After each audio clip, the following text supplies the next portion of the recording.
Hello students, कल हमने आपको फर्स्ट लेसन में एडवर्ब्स करवाए थे। आज हम आपको इसके आगे पढ़ा remember and adverbs describe action. Adverb हमेशा वर्णन करता है किसका? कार्य का। You can form adverbs by adding ly। आप भी एडवर्ब बना सकते हैं, एडिंग जोड़ कर, क्या? ly जोड़ करके। टू एडजेक्टिव्स में ly जोड़ के एडवर्ब बन जाता है। स्पेलिंग नोट्स, स्पेलिंग में ध्यान दें।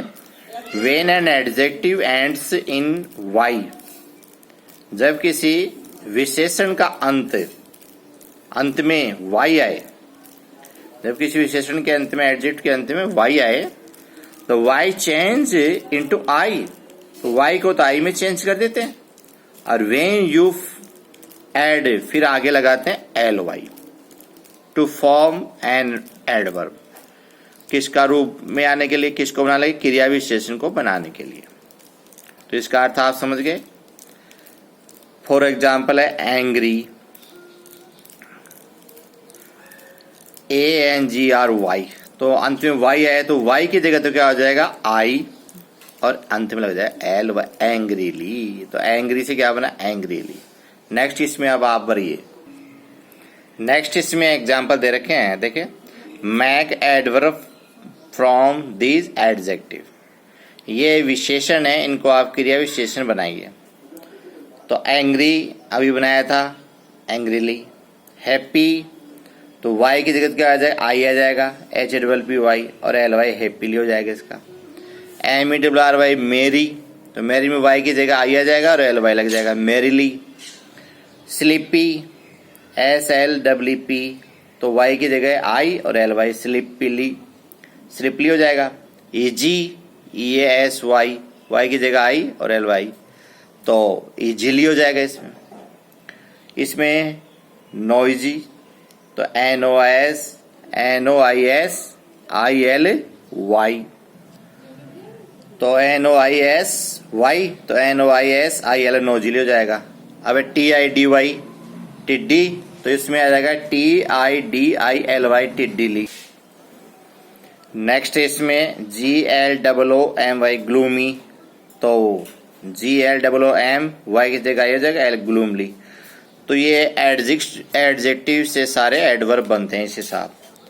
आगे नेक्स्ट सेकंड है if not and unless. If not या अनलेस, तो इफ नॉट का यूज क्या होता है, अनलेस का यूज क्या होता है?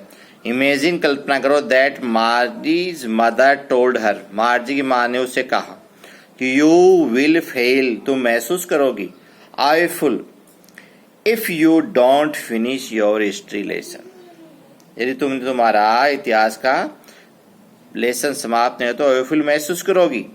तो सी कुड आल्सो से, तो वह उसको कह सकी कि यू विल फील अवेफुल अनलेस, जब तक you finish your history lesson, तो अनलेस यहाँ बीच में है। Unless means if not, unless का मतलब ये इफ नॉट होता है, इफ नॉट का मतलब ये यदि नहीं। सेंटेंस विच अनलेस और if not are negative conditional sentence. वाक्य जो होते हैं दोनों इसमें भाग होते हैं, जो दोनों इसमें if not are negative conditionals हैं, ये दोनों ही नकारात्मक शर्त वाले वाक्य होते हैं। Notice that these sentence have two parts, ध्यान दें कि दोनों वाक्यों के दो भाग होते हैं।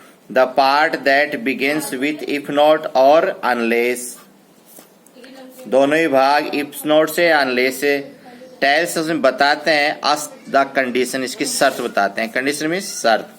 This part has a verb in the present tense, यह भाग जो क्रिया है हमें वर्तमान काल में बताती है। Look at the verb doesn't finish, जो ये बताता है कि ये कार्य समाप्त नहीं हुआ क्रिया में।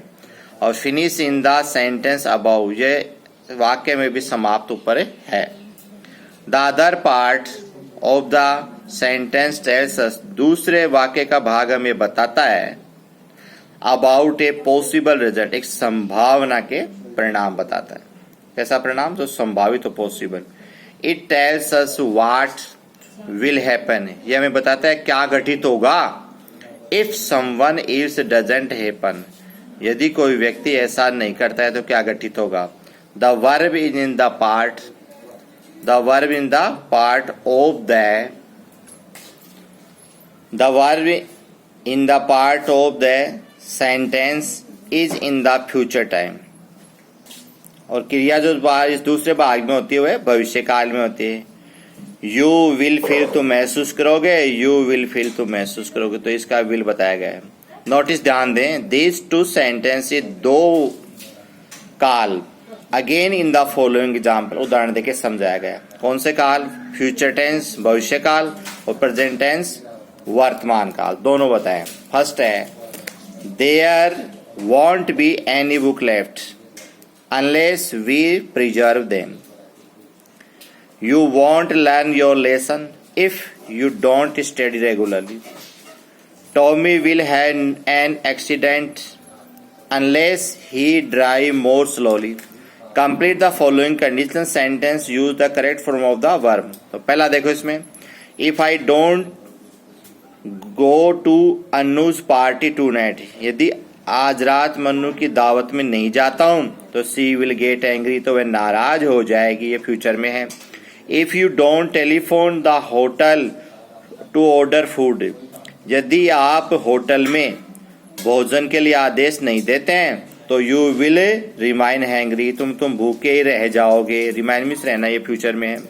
Unless you promise to write back, जब तक तुम वापस लिखने का वादा नहीं करते तो I shall not forgive you, मैं तुम्हें माफ नहीं करूंगी।